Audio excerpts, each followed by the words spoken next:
दिवस मना रहे हैं, लेकिन यह आजादी हमें उपहार में नहीं मिली है। इसके लिए एक लंबी यात्रा करनी पड़ी है, आजादी की यात्रा। इस यात्रा में हजारों लाखों लोगों ने अपनी जान की कुर्बानी दी। 1919 जलियांवाला बाग। आज हमारे बैसाखी का दिन है, लेकिन पूरा पंजाब बैसाखी नहीं मनाएगा। हम सब बैसाखी नहीं मनाएंगे।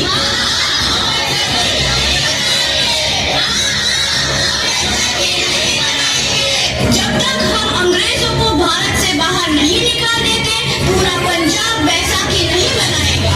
अच्छा, तो तुम सब हमारा विरोध करता है, भाग जाओ यहाँ से। इसका अंजाम बहुत ही बुरा होगा। हम नहीं चाहेंगे तुम लोग जाओगे, हमें नहीं, तुमको भारत से भागना होगा। Soldiers fire!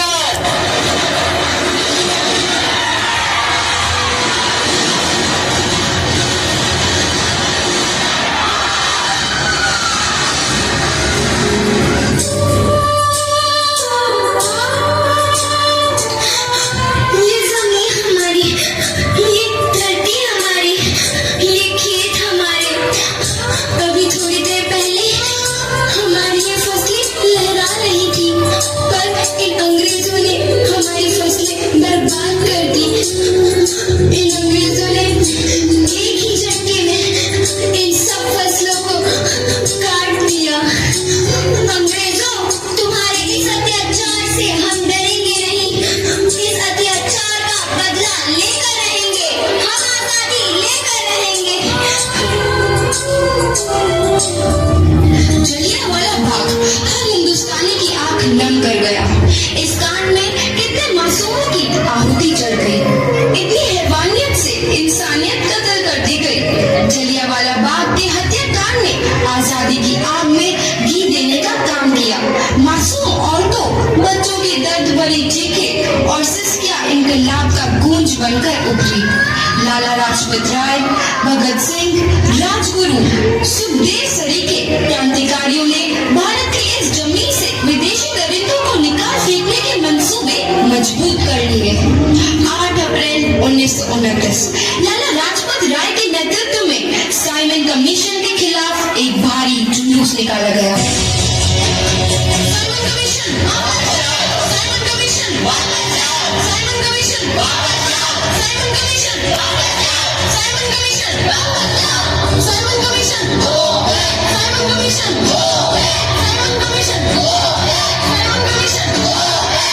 बेवकूफ इंडियंस, तुमको हमारी बात समझने नहीं आती।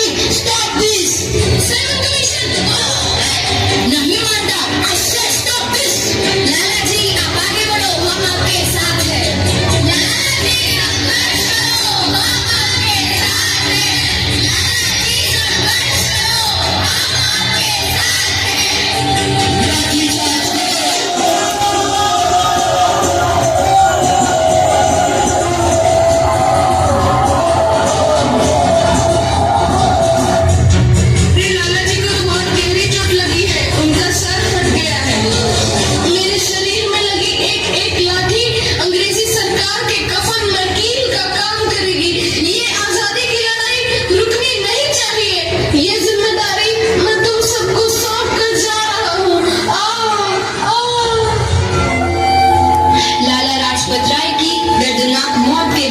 भगत सिंह, सुखदेव, राजगुरु, वतन के इन मतवालों के खून में ऐसा उबाल आया जिसका सामना करना अंग्रेजी सरकार के लिए मुश्किल हो गया।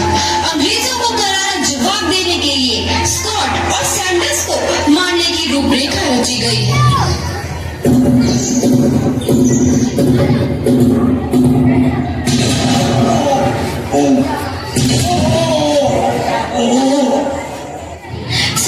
मारा गया। चारों तरफ तहलका मचा था। दीवारों पर लिखा था, लाला जी की मौत का बदला ले लिया गया है। भगत सिंह समेत सभी वहां से फरार हो गए। 8 अप्रैल 1929 दिल्ली में ब्रिटिश सरकार की सेंट्रल लेजिस्लेटिव असेंबली की बैठक में 2 बम धमाके की आवाज सुनाई दी। कहां से? सामने से जा रहे हैं। इन धमाकों ने अंग्रेजी हुकूमत को हिला कर रख दिया। इस घटना को अंजाम देने वाले भगत सिंह राजगुरु और सुखदेव ने अपने आप को अंग्रेजों के हवाले कर दिया। 1930 को अदालत ने अपना फैसला सुनाया।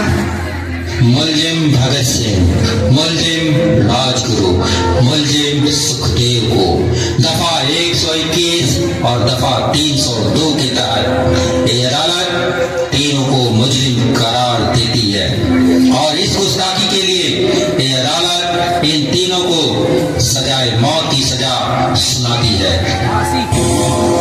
सरफरोशी की तमन्ना अब हमारे दिल में है, देखना है जोर कितना बाजुए कातिल में है।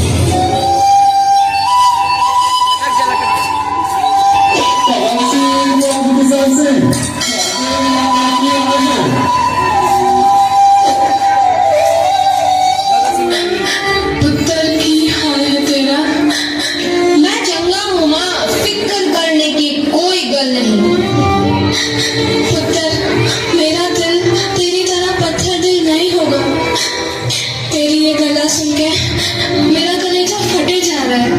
माँ, मेरा दिल कोई पत्थर जैसा नहीं है, एक वतन परस्त का दिल है जो मेरे देश प्रेम के जज्बे को ताकत देता है। बेटा, मेरा लाल। माँ, आज मेरी तपस्या पूरी होने जा रही है। जे तू रोई तो मैंने तकलीफ होई। सोच, तेरा पुत्र आज शादी करने वास्ते जा रहा है।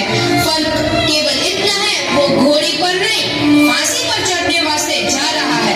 आज तू क्रांतिकारी की माँ है, कल तू एक शहीद की माँ होगी। माँ, पुत्र, भगत, तू इतनी छोटी उम्र में हम सबको छोड़ के चला जाएगा। तूने जिंदगी में देखा ही क्या है पुत्र? मैंने अपनी माँ देखी है, जिसने मुझे एक ही बात बताई है कि बेटे, अपने देश के लिए एक बार मरना 100 बार जन्म लेने के बराबर होता है। अच्छा माँ, अब आशीर्वाद दे, आखिरी बार विदाई लेने का समय आ गया है। भगत, मेरे लाल,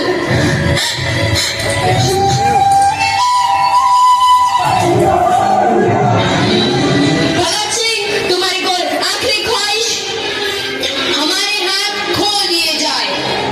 हम तीनों दोस्त एक दूसरे से गले मिलना चाहते हैं, उनके हाथ खोल दिए जाए।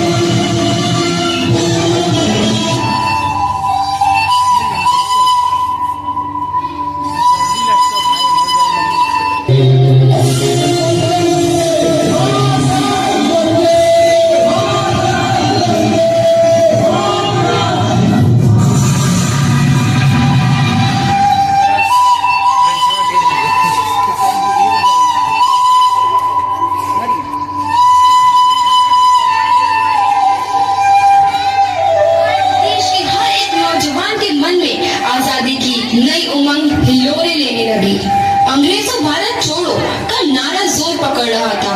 सबने एक आजाद भारत का सपना देखना आरंभ कर दिया था।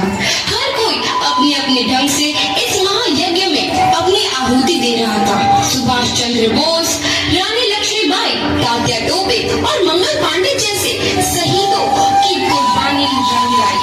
15 अगस्त 1947 को भारत आजाद हुआ।